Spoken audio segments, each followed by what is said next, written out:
Hey guys, welcome back to another video of database concept to our one and only YouTube channel पढ़ ले लाडले पर। आज का ये लेक्चर है lecture number 4 of database concept, जो कि लास्ट लेक्चर होने वाला है इस चैप्टर का। इसके बाद डेटाबेस खत्म। ठीक है, तो आज की इस वीडियो में हम सीखने वाले हैं क्लॉसेस के बारे में। तो चलिए बिना किसी देरी की वीडियो को करते हैं फटाफट से स्टार्ट। अगर उससे पहले आपने वीडियो को लाइक नहीं किया तो वीडियो को लाइक, और अगर आप दोस्तों के साथ शेयर करना चाहते हैं तो शेयर भी कर सकते हैं। और इससे पहले वाली आपको वीडियो कैसी लगी वो इस वीडियो में आप बता भी सकते हैं। और अगर अभी तक आपने चैनल को सब्सक्राइब नहीं किया है तो फटाफट से चैनल को कर दीजिए सब्सक्राइब, देरी किस बात की है। तो चलिए वीडियो को करते हैं फटाफट से स्टार्ट। तो क्लॉसेस पढ़ने से पहले हमें पढ़ना पड़ेगा types of command. MySQL के अंदर कौन कौन से टाइप के कमांड है। तो माई सीक्वल के अंदर हमारे पास 3 टाइप के कमांड होते हैं, लेकिन हमारे क्लास 11th में 2 ही टाइप के कमांड्स हैं। ठीक है, तो कौन कौन से हैं ये कमांड। पहला है DDL command. DDL command stand for data definition language. Data definition language के लिए मतलब डीडीएल कमांड का फुल फॉर्म जो होता है वो होता है डेटा डेफिनेशन लैंग्वेज। ये कमांड, इसके अंदर वो कमांड आते हैं। ठीक है, ये कमांड की कैटेगरी है। ठीक है, डीडीएल कमांड ये कमांड की कैटेगरी है, इसके अंदर कमांड्स आते हैं। इसके अंदर वो कमांड्स आते हैं जो कि टेबल के जो डेटा होता है उसको, टेबल को जो क्रिएट होता है, क्रिएट करने में और मॉडिफाई करने में, ठीक है, हेल्प करते हैं। वो सारे कमांड हमारे इस कैटेगरी के अंदर आते हैं जो कि डीडीएल कैटेगरी कहलाती है। इसके अंदर कौन कौन से कमांड हैं, जैसे कि क्रिएट, अल्टर, रीनेम, ड्रॉप। तो आपने क्रिएट और अल्टर तो पढ़ लिया, नहीं सॉरी, क्रिएट पढ़ लिया है, अल्टर, रीनेम और ड्रॉप ये पढ़ना बाकी है। तो इसी वीडियो में हम इन सबको डिस्कस करेंगे। अब डीडीएल कमांड खत्म। डीएमएल कमांड ये ज़्यादातर पूछा नहीं जाता, हो सके तो एमसीक्यू में पूछा जाएगा कि बताओ इसमें से कौन सा डीडीएल कमांड है कौन सा नहीं है। ऐसे करके एक दो मार्क्स का एमसीक्यू में पूछ लिया जाएगा। फिर आता है हमारा डीएमएल कमांड। डीएमएल कमांड क्या है। DML command stands for data manipulation language. और इस कैटेगरी के अंदर वो सारे कमांड्स आते हैं जो कि टेबल के अंदर के डेटा को, टेबल के अंदर जो भी डेटा होता है उसको चेंज करने में या मैनिपुलेट करने में इस्तेमाल किए जाते हैं। वो सारे कमांड इस कैटेगरी के अंदर आते हैं। तो कौन कौन से हैं वो सारे कमांड जो कि टेबल के अंदर डेटा को मैनिपुलेट और चेंज करने में मदद करते हैं। Insert, update, delete. इंसर्ट आपने पढ़ लिया है, अपडेट और डिलीट आपको इस वीडियो में पढ़ना है। और ये रहा क्वेश्चन, प्यारा सा क्वेश्चन है, प्रीवियस ईयर, प्रीवियस जो लेक्चर्स थे उनके ऊपर बेस है ये, मतलब टेबल बनाने वाला जो आपने लेक्चर नंबर 3 पढ़ा था कि हाउ टू क्रिएट टेबल, उसके ऊपर एक क्वेश्चन है। करना चाहो तो आप कर सकते हो, इसको मैंने बता रखा है, आपकी प्रैक्टिस हो जाएगी। चलो, तो अब आते हैं इस वीडियो की मेन टॉपिक पर, जो कि है हमारा क्लॉसेस। ठीक है, क्लॉसेस ये बहुत ही इंपॉर्टेंट है क्लास 11 के पर्सपेक्टिव से। अगर माई सीक्वल या फिर डेटाबेस कॉन्सेप्ट से क्वेश्चन आएंगे तो इसी टॉपिक से आएंगे, इसी से आपको कोडिंग करनी पड़ेगी, इसका आपने यूज़ करना पड़ेगा। बहुत बहुत बहुत इंपॉर्टेंट है, इसलिए मैं यहाँ पर स्टार बना देता हूँ, डबल स्टार बना दूँ। बहुत बहुत बहुत ज़्यादा इंपॉर्टेंट है, बहुत बड़ा तो नहीं, मॉडरेट टॉपिक है ये। ठीक है, चलो, तो क्या होते हैं clauses. Clauses helps to specify a condition on the column और the record of the table. Clauses जो होते हैं वो जो टेबल के अंदर रिकॉर्ड होता है, टेबल के अंदर जो कॉलम होते हैं उनके ऊपर कंडीशन अप्लाई करने में हमारी मदद करते हैं। ठीक है, अब टाइप ऑफ क्लॉसेस की बात करें तो कौन कौन से क्लॉसेस हैं हमारे पास। सबसे पहला क्लॉस आ जाता है वेयर क्लॉज। क्लॉसेस आपको आई होप क्लियर है, नहीं क्लियर है तो वीडियो को रिवाइंड कीजिए और वापस से एक बार देख लीजिए, क्योंकि बहुत इंपॉर्टेंट है, आपको क्लियर होना जरूरी है। डेफिनेशन तो पूछी नहीं जाती है, खैर। और अब बात करते हैं पहला क्लॉज जो कि है हमारा वेयर क्लॉज। और इस यहाँ पर एक बात बता दूँ गाइस, अगर बैकग्राउंड में नॉइस आ रही है तो प्लीज़ प्लीज़ प्लीज़ सॉरी, आसपास कहीं कंस्ट्रक्शन वर्क चल रहा है इस वजह से ये नॉइस आ रही है, प्लीज़ आप एडजस्ट कर लेना। चलिए, तो वेयर क्लॉज, वेयर क्लॉज क्या करता है। वेयर क्लॉज हम वहाँ यूज़ करते हैं जहाँ पर हमें कुछ कंडीशन डिफाइन करनी होती है। टू डिफाइन सम कंडीशन, जहाँ पर भी हमें कुछ कंडीशन डिफाइन करनी होती है टेबल के अंदर, टेबल के अंदर रिकॉर्ड को मतलब शो कराने में, वहाँ पर हम वेयर क्लॉज का यूज़ करते हैं। इसका सिंटेक्स देख लो। सिंटेक्स क्या है, select column 1, column 2 from table का नाम, वेयर और कंडीशन लगा दो जो भी आपको कंडीशन लगानी है। ठीक है, और यहाँ पर सेमी कॉलन। देखो माई सीक्वल के अंदर भाई सेमी कॉलन के बिना तो काम चलेगा ही नहीं। अगर आपने सेमी कॉलन नहीं लगाया कोड लिखने के बाद तो एरर आ जाएगा। ठीक है, तो इसी में यहाँ पर एग्जांपल भी देख लो, क्या लिखा है, सेलेक्ट ऑल, यहाँ पर कॉलम की जगह पर मैंने ऑल, ठीक है। यहाँ पर जो कॉलम आप डालोगे सिर्फ वही सेलेक्ट होगा, लेकिन यहाँ पर मैंने ऑल, ठीक है, जितनी भी टेबल के अंदर जितना भी डेटा होगा वो सबको सेलेक्ट कर लेना है। फ्रॉम स्टूडेंट क्या है, टेबल का नाम है। वेयर यहाँ पर क्लॉज है। मार्क्स से मैं इसको सेलेक्ट करवाना चाह रहा हूँ। ये देखो, ये वेयर के बाद ही मैंने कंडीशन लगाई है कि जहाँ पर भी, जब भी जहाँ पर भी वो सारी वैल्यूज़ को सेलेक्ट कर लो जहाँ पर भी मार्क्स क्या हो, ग्रेटर देन 80 हो, ठीक है। तो ये था वेयर क्लॉज का थ्योरी पार्ट। अब चलते हैं प्रैक्टिकल की तरफ। हम इस वीडियो में क्या, हमने हर लेक्चर में थ्योरी करी है, थ्योरी के साथ साथ प्रैक्टिकल किया है। तो वेयर क्लॉज का थ्योरी खत्म, प्रैक्टिकल की बारी। तो चलो फिर प्रैक्टिकल।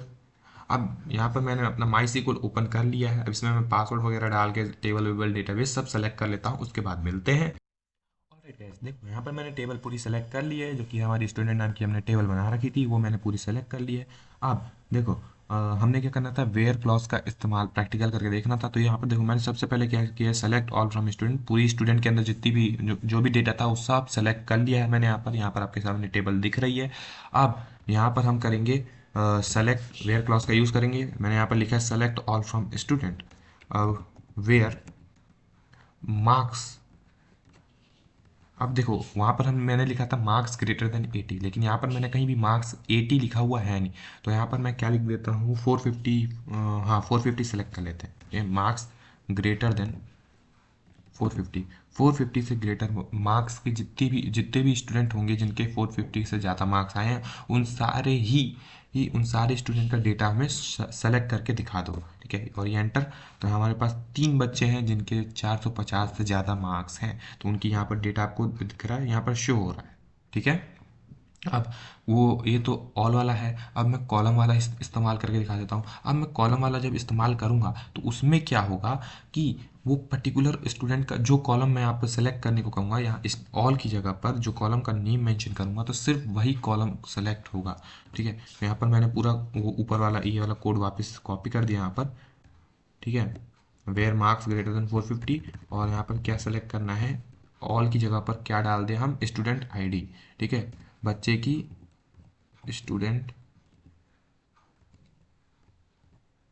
आईडी, ठीक है। Select student ID, from student में से सेलेक्ट करना है जहाँ पर भी मार्क्स 450 से ग्रेटर हो। तो अभी इन 3 बच्चों की जो है स्टूडेंट आईडी सिर्फ यहाँ पर सेलेक्ट होगी, और ये एंटर देखो, ठीक है। मार्क्स देखो यहाँ पर 3 बच्चों के, इन तीनों बच्चों के जो है 450 से ज़्यादा मार्क्स थे। तो मैंने यहाँ पर क्या किया है, सेलेक्ट स्टूडेंट आईडी, इन बच्चों की स्टूडेंट आईडी सेलेक्ट करो, उन बच्चों की स्टूडेंट आईडी सेलेक्ट करो जिनके मार्क्स 450 से ज़्यादा है। तो उन बच्चों की स्टूडेंट आईडी यहाँ पर सेलेक्ट हो चुकी है, ठीक है। आई होप आपको वेयर क्लॉज क्लियर हो गया होगा। अब बात करते हैं ऑपरेटर्स की, जो कि वेयर क्लॉज के साथ यूज़ होते हैं। तो इसमें ऑपरेटर में 3 तरह के ऑपरेटर हैं, अर्थमेटिक, कंपैरिजन और लॉजिकल ऑपरेटर। अर्थमेटिक ऑपरेशन आपने ऑपरेटर पहले पढ़ लिया होगा, कंपैरिजन भी आपने पढ़ लिया है, इनफैक्ट तीनों ही आपने पढ़ रखे हैं। बट ये दोनों का कोई काम नहीं है माई सीक्वल के अंदर, इन दोनों ऑपरेटर्स का, अर्थमेटिक और कंपैरिजन वाले का। लॉजिकल ऑपरेटर का काम है, तो उसको देखते हैं। लॉजिकल ऑपरेटर कौन कौन से हैं, एंड और बिटवीन, इन और नॉट। ये ऑल और लाइक आपके सिलेबस में नहीं है, ठीक है। तो एंड ऑपरेटर की बात करते हैं। तो एंड ऑपरेटर क्या होता है, एंड ऑपरेटर बीच में यूज़ होता है, और उसके राइट और लेफ्ट साइड दोनों साइड कंडीशंस होती हैं। तो एंड ऑपरेटर क्या करता है, अपनी दोनों लेफ्ट और राइट साइड वाली कंडीशन को चेक करता है। अगर दोनों कंडीशन, लेफ्ट और राइट साइड वाली कंडीशन, दोनों की दोनों कंडीशन अगर ट्रू होती हैं तभी वो प्रोग्राम को एग्जीक्यूट करता है, अदरवाइज नहीं करता है। यही है एंड ऑपरेटर का काम। इसका एग्जांपल देख लो, सेलेक्ट ऑल फ्रॉम टेबल का नाम, where marks greater than 80 and city equal to Delhi. अब देखो ये यहाँ पर ये एंड ऑपरेटर है, इसके लेफ्ट साइड में ये एक कंडीशन है, ठीक, मार्क्स ग्रेटर देन 80, और इसके राइट साइड में एक कंडीशन की सिटी इक्वल टू दिल्ली। तो वो सारे स्टूडेंट का डेटा सेलेक्ट करो जिसके मार्क्स 80 से ज़्यादा भी होने चाहिए, और सिटी जो होनी चाहिए उस स्टूडेंट की वो दिल्ली होनी चाहिए, ठीक है। एंड ऑपरेटर की थ्योरी खत्म, प्रैक्टिकल पे चलो, ठीक है। एंड एक मिनट रुक जाओ, हाँ, select all from student where marks greater than 450 and, ठीक है। एंड सिटी क्या ले लें, सिटी क्या ले लें भाई, बताओ। सिटी क्या ले लें, 450 किस में है, 450 में, हाँ यूके, ठीक है, यूके ले लेते हैं, यूके। यूके, ठीक है। तो उन बच्चों का डेटा सेलेक्ट करो जिनका जो मार्क्स है वो 450 से ज़्यादा भी होना चाहिए और उनकी सिटी जो होनी चाहिए वो यूके होनी चाहिए, ठीक है। वो तो यहाँ पर देखो दो ही बच्चे ऐसे हैं जो कि यूके से बिलोंग, उनकी जिनकी सिटी यूके है और उनके मार्क्स जो है 450 से ज़्यादा है। ये देखो मार्क्स 450 से ज़्यादा है और सिटी उनकी यूके है। और पहले जब हमने सेलेक्ट किया था कि मार्क्स ग्रेटर देन 450, तो यहाँ पर हमारे पास 3 बच्चे आए थे जिसमें से एक की सिटी मुंबई थी, ठीक है।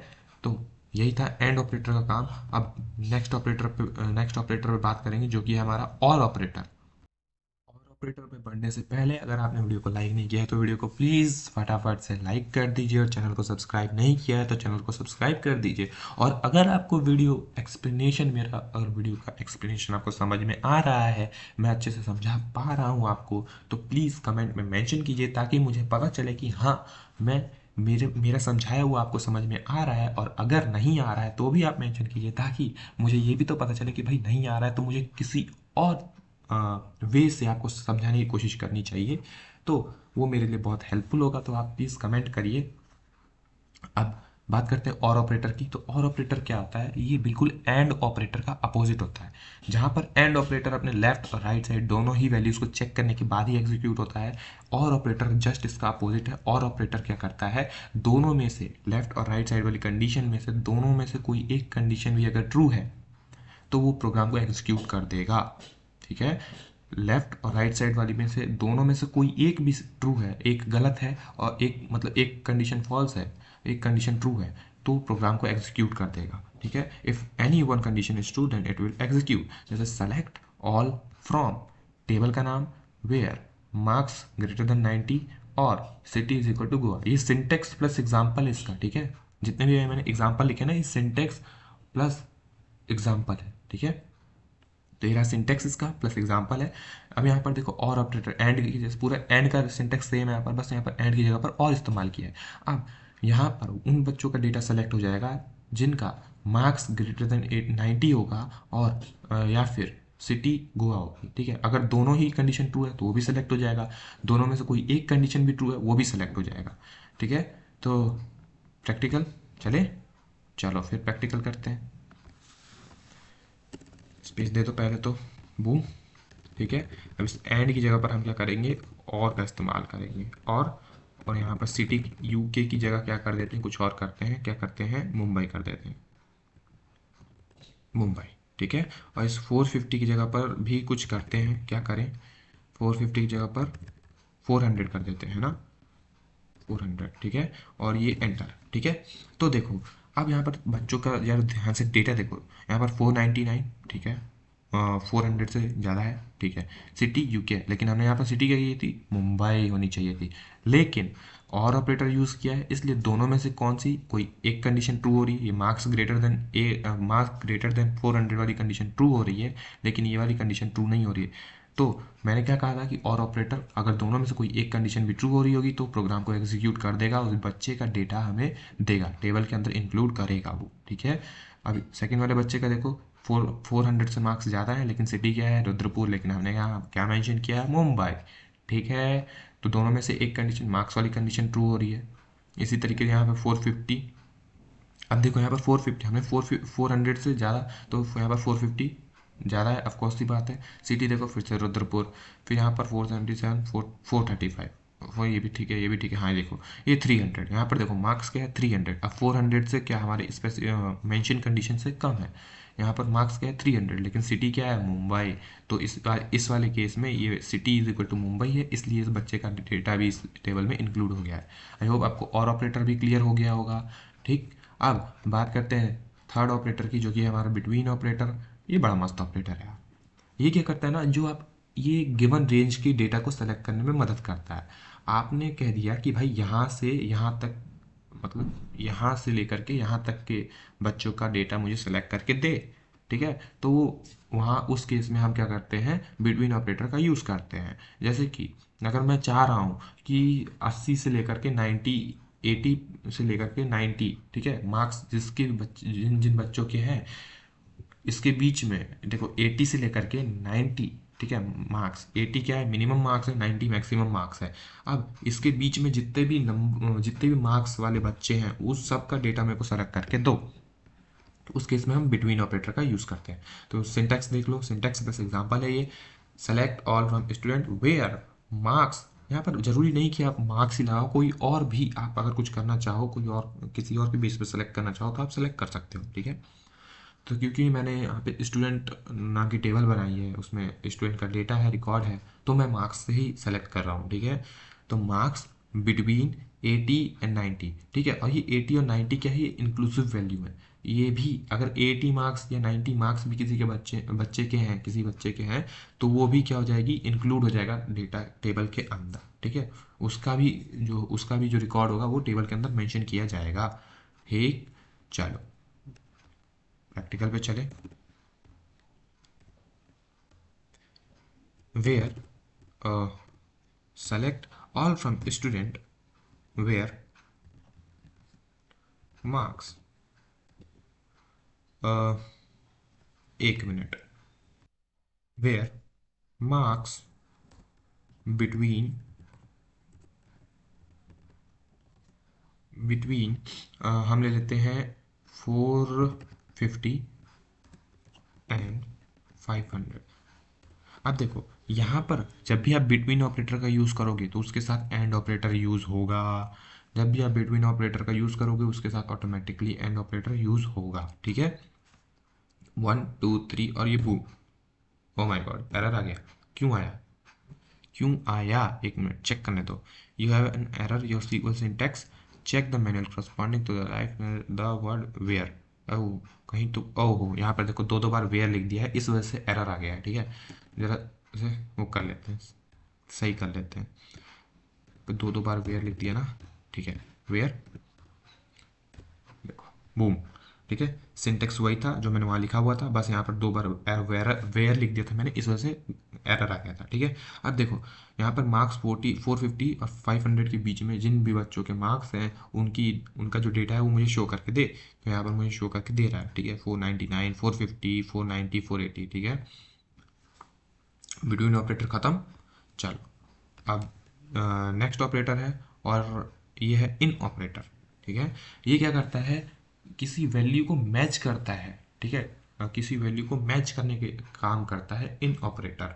टेबल हमने कहा कि ये वाली वैल्यू मतलब ये इस वैल्यू को मैच करो कि ये टेबल के अंदर है भी या नहीं है। अगर है तो उन वो सारी वैल्यू का मतलब उन सारे वैल्यू के करस्पॉन्डिंग जो भी डेटा है वो सब शो कर मुझे, ठीक है। वहाँ पर हम इन ऑपरेटर का यूज़ करते हैं। डोंट वरी, थ्योरी आपको समझ नहीं आ रही है, लेकिन जब आप प्रैक्टिकल करोगे, जब मैं आपको प्रैक्टिकल करके दिखाऊंगा, आपको समझ में आ जाएगा कि मैं क्या कहना चाह रहा हूँ, ठीक है। ये फर्स्ट टाइम है, फर्स्ट टाइम आप ये क्लासेस पढ़ रहे हो, ये थोड़ा कॉम्प्लिकेटेड होता है। जब मैं भी अपने क्लास 11th में था, ठीक है, तब मुझे भी समझ में नहीं आता था, सब मेरे दिमाग के ऊपर से जाता था, ठीक है। तो आप ये मत सोचना कि क्या भला है यार, क्या कॉम्प्लिक, कुछ नहीं, कुछ भला नहीं है। एक बार आप सीख जाओगे तो आपको सब समझ में आ जाएगा। अगर आपने प्रैक्टिस की इसकी, अगर जो मैंने आपको पढ़ाया है इसकी बार बार प्रैक्टिस करोगे तो आपको समझ में आ जाएगा, ठीक है, कि किस कौन से ऑपरेटर का कहाँ पर क्या काम है, कौन से क्लॉज का क्या काम है, ठीक है। चलो इन ऑपरेटर का यूज़ करते हैं। मेरा सिंटेक्स देख लो उसका, select all from student where city, ठीक है, इन दिल्ली और गोवा, ठीक है। यहाँ पर देखो, यहाँ पर उन बच्चों का रिकॉर्ड आएगा जिनकी सिटी क्या होगी, दिल्ली और गोवा, ठीक है। दिल्ली और गोवा में जो भी बच्चे होंगे, दिल्ली और गोवा से बिलोंग करने वाले जो भी बच्चे होंगे, उन सारे ही बच्चों का डेटा हमें यहाँ पर शो कर दिया जाएगा, ठीक है। तो चलो फिर देरी किस बात की है। वेयर सिटी इन, ब्रैकेट में कर देते हैं हम यूके, यूके और 1 मिनट, यूके और क्या, मुंबई, MBAI मुंबई, ठीक है। और ये दिस और बूम, ठीक है। तो हमने क्या किया कि select all from student where city, जहाँ पर सिटी जो होनी चाहिए वो क्या होनी चाहिए, यूके और मुंबई होनी चाहिए, ठीक है। तो यहाँ पर देखो UK Mumbai, UK Mumbai Mumbai UK, ठीक है। सिर्फ यूके और मुंबई वाली डेटा ही हमारी टेबल में से सेलेक्ट हुई है, ठीक। इन ऑपरेटर आपको समझ में आ गया। चलो तो नेक्स्ट ऑपरेटर पे चलते हैं जो कि हमारा नॉट इन। इन होता है ना, ये इन ऑपरेटर का जस्ट अपोजिट होता है। ये क्या करता है, नेगलेक्ट, जो हमने एक कंडीशन, गिवन कंडीशन जो हमने कंडीशन दी है उसको नेगलेक्ट करने के लिए काम मतलब नेगलेक्ट करने का काम करता है। अब जैसे यहाँ पर मैंने नॉट इन लगा दिया, ठीक है, यहाँ पर सिटी की इन, सिटी इन की जगह पर मैंने सिटी नॉट इन दिल्ली और गोवा, तो जो बच्चे दिल्ली और गोवा से बिलोंग करते हैं उनको छोड़ करके बाकी सारे बच्चों का डेटा मेरे पास आ जाएगा। यहाँ पर वही मैंने यहाँ पे एग्जांपल में लिख रखा है, सिटी नॉट इन दिल्ली और गोवा। जस्ट चलो करके दिखाते हैं इसका प्रैक्टिकल, ठीक है। पहले देखो, पहले हमने यहाँ पर इन लिखा था तो हमारे पास ये डेटा आया था, ठीक है, यही लिखा है देखो, सिटी इन यूके मुंबई, तो हमारे पास ये डेटा आया था। जहाँ पर बच्चे क्या थे, यूके मुंबई, मुंबई और यूके, ठीक है। यूके बिलोंग, यूके का मतलब उत्तराखंड, यूनाइटेड किंगडम, किंगडम मत समझना, ठीक है। तो यहाँ पर अब मैं लिखता हूँ नॉट इन, नॉट इन, ठीक है, not in UK and Mumbai. अब इन चारों बच्चे, ये क्योंकि हमारी पूरे टेबल के अंदर, ये देखो, एक मिनट, हाँ, ये रही हमारी टेबल, हमारी टेबल में एक, अरे नहीं ये भी नहीं है, ये रही एक, यूके, यूके और क्या था, यूके, यूके और मुंबई, मुंबई, ठीक है, यहाँ पर मुंबई और मुंबई, ठीक है। हमारे टेबल में चार ही ऐसे बच्चे थे जो कि यूके और मुंबई से बिलोंग करते थे, ठीक। अब यहाँ पर क्योंकि मैंने नॉट इन लिखा है तो उन चार बच्चों को छोड़ करके, जो यूके और मुंबई से बिलोंग करते थे, उन चार बच्चों का डेटा छोड़ करके बाकी सारे बच्चों का ही डेटा हमारे पास आ जाएगा। ये देखो एंटर किया और यहाँ पर कोई भी आपको यूके और मुंबई का नहीं दिखेगा। हमने यहाँ पर क्या किया, एक कंडीशन दी, उसको नेग्लेक्ट कर दिया नॉट इन ऑपरेटर ने, ठीक। चलो, तो यही थे हमारे वेयर क्लॉज के ऑपरेटर, वेयर क्लॉज के ऑपरेटर खत्म। अब बढ़ते हैं अपने नेक्स्ट क्लॉज पर, जो कि होगा हमारा ऑर्डर बाय क्लॉज, ठीक है। ऑर्डर बाय क्लॉज क्या करता है, ये जो होता है हमारे डेटा को अरेंज करने में मदद करता है इन असेंडिंग और डिसेंडिंग ऑर्डर में। डेटा को अगर हमने कह दिया कि डेटा को असेंडिंग ऑर्डर में अरेंज कर, तो असेंडिंग ऑर्डर में अरेंज करने करेगा। अगर डिसेंडिंग ऑर्डर में करवाना चाहते हो तो डिसेंडिंग ऑर्डर में अरेंज करेगा। अब इसका सिंटेक्स क्या है कि सेलेक्ट ऑल फ्रॉम टेबल का नेम, टेबल का नेम लिखने के बाद ऑर्डर बाय, ऑर्डर बाय के बाद आप एक कॉलम का नाम दोगे, जिस कॉलम के बेस पर पूरे टेबल के डेटा को ये असेंडिंग और डिसेंडिंग ऑर्डर में अरेंज करके देगा, ठीक है। यहाँ पर मैं आपको स्लोली बता रहा हूँ ताकि आपको समझ में आ जाए। यहाँ पर ये order by clause, order by clause के साथ एक कॉलम को मेंशन किया जाता है, ऑर्डर बाय क्लॉज के साथ एक कॉलम को मेंशन किया जाता है। वो कॉलम कोई ऐसा कॉलम होना चाहिए जिसके बेस पर पूरे टेबल के जो डेटा है उसको हम असेंडिंग और डिसेंडिंग ऑर्डर में अरेंज कर सकें, ठीक है। चलो, इसका ये देखो, ये तो पहला सिंटेक्स था, दूसरा सिंटेक्स भी सेम है, बस यहाँ पर लिमिट लगा दी गई है कि लिमिट टू। तो यहाँ पर जितने भी बच्चे, मतलब मार्क्स तो सेलेक्ट हो जाएंगे, लेकिन कितने बच्चों के, यहाँ पे हमने लिमिट टू लगा रखी है, तो दो ही बच्चों के मार्क्स यहाँ पर शो होंगे, मतलब जो भी आपने कॉलम का नेम मेंशन किया है, जो भी डेटा शो होना होगा वो सिर्फ दो ही बच्चों का शो होगा, ठीक है। क्लियर है प्रैक्टिकल।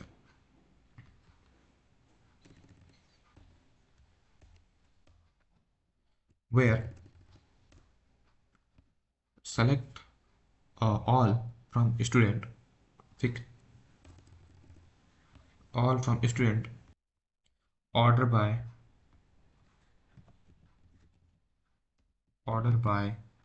अब यहाँ पर मैं किसके बेस पे सेलेक्ट करूँ, मैं मार्क्स के बेस पे ही सेलेक्ट कर देता हूँ। चलो, मार्क्स के बेस पे नहीं, इस बार परसेंटेज के बेस पे सेलेक्ट करते हैं, ठीक है। आप चाहो तो मार्क्स के बेस पे देखो। अब क्लास के बेस पे सेलेक्ट कर नहीं सकते क्योंकि सबके सब 11th क्लास के नहीं सेलेक्ट कर सकते।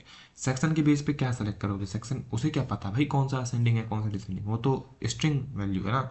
और डेट ऑफ बर्थ के बेस पे आप चाहो तो सिलेक्ट कर सकते हो, लेकिन अगर, हाँ कर सकते हो, डेट ऑफ बर्थ के उस पर बेस पर भी सेलेक्ट कर सकते हो। देखो अगर यहाँ पर देखो 2083, मतलब ये दोनों बच्चों का डेटा सेम है, तो इस केस में इसका ना लेकर के अब यहाँ पर जाएगा, ये स्टूडेंट आईडी को चेक करेगा, जिन जिन दोनों में से जिसका स्टूडेंट आईडी कम होगा उसको पहले लिखेगा, बाकी दूसरे वाले को बाद में लिखेगा, ठीक है।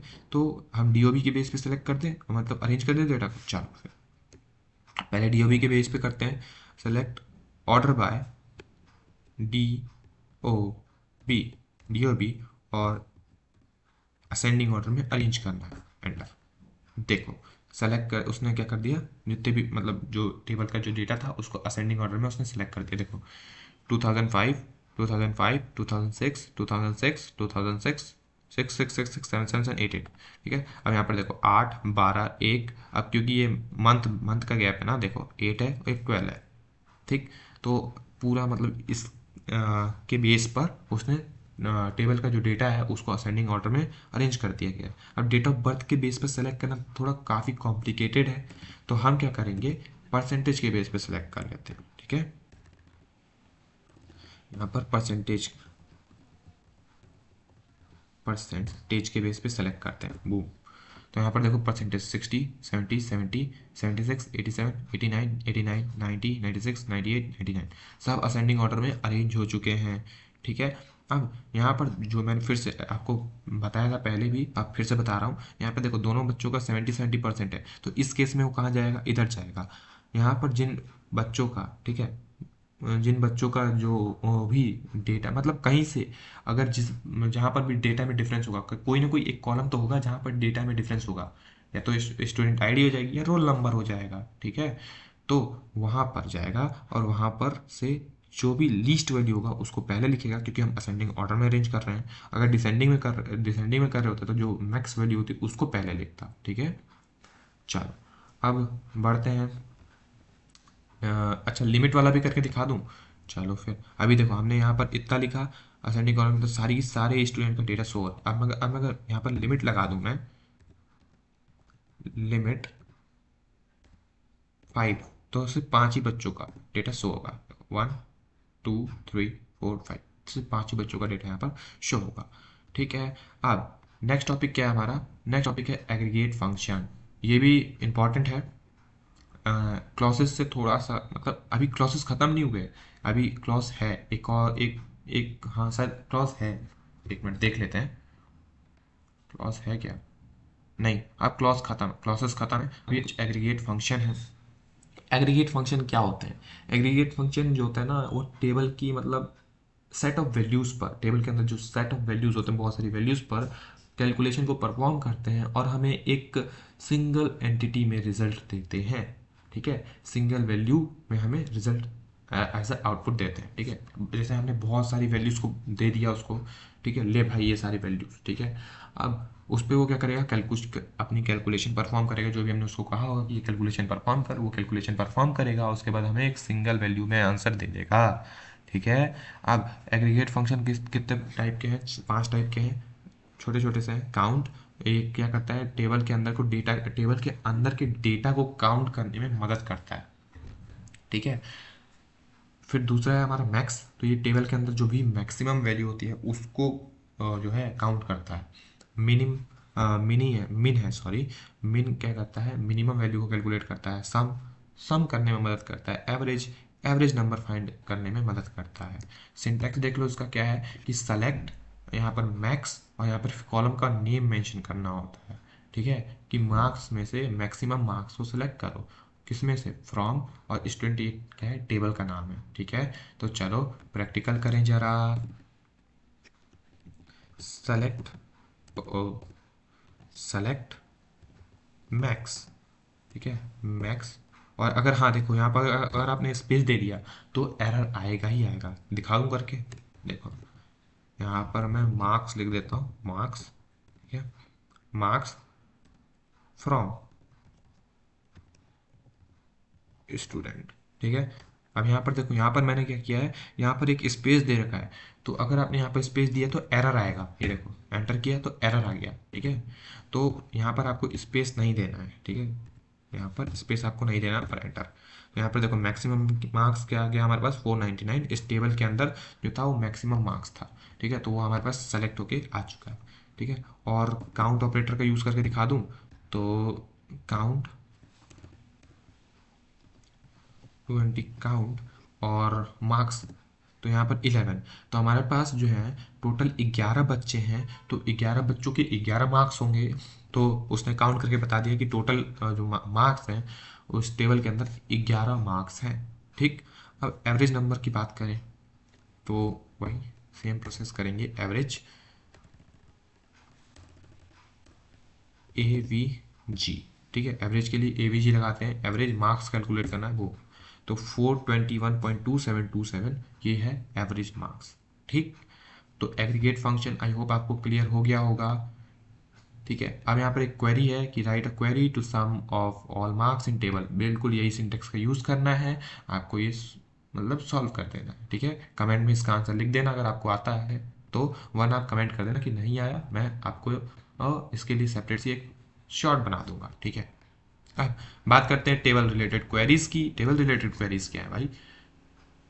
ये जो होते हैं टेबल के ऊपर परफॉर्म करने करे जाने वाली कुछ जो होते हैं, क्या होते हैं, कमांड्स टाइप के समझ लो आप, होते हैं। ठीक है, हम इससे टेबल के अंदर डेटा को चेंज करते हैं, डेटा को मॉडिफाई करने में मदद करते हैं। जैसे ऊपर हमने डीएमएल कमांड पढ़ा था ना, डीएमएल डीडीएल, तो अब वो सारे अब यहाँ पर हम पढ़ने जा रहे हैं, जो कि हमने कमांड्स उसमें नहीं पढ़े थे।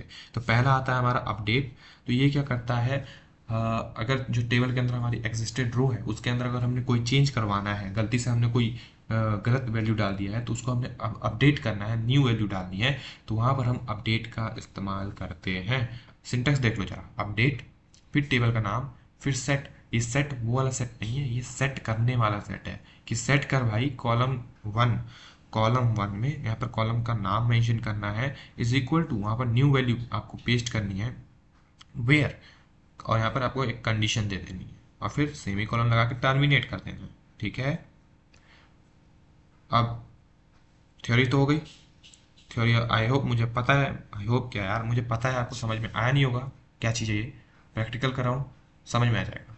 चलो, अच्छा उससे पहले यहाँ पे एग्जाम्पल लिख रखा मैंने, देखो, अपडेट स्टूडेंट, यहाँ टेबल का नाम लिखा मैंने, सेट करना है grade is equal to O. ठीक है, ग्रेड को ओ सेट कर दो जहां पर भी, वेयर, जहां पर भी ग्रेड क्या हो, ए हो। ठीक है, तो अपडेट क्या करेगा, टेबल के अंदर जहां पर भी ग्रेड ए होगा वहां पर क्या कर देगा, न्यू वैल्यू यानी कि ग्रेड ओ सेट कर देगा। ठीक है, चलो प्रैक्टिकल करें। अच्छा पहले देख लें हमारे में ग्रेड है भी, हमारे टेबल में ग्रेड का कोई है कुछ, grade grade grade grade grade, grade तो नहीं लिखा हुआ है। तो हम क्या करेंगे, इस रुद्रपुर की जगह पर चेंज करते हैं। ठीक है, तो अपडेट, ये हमने अपडेट लिखा। अब अपडेट के बाद क्या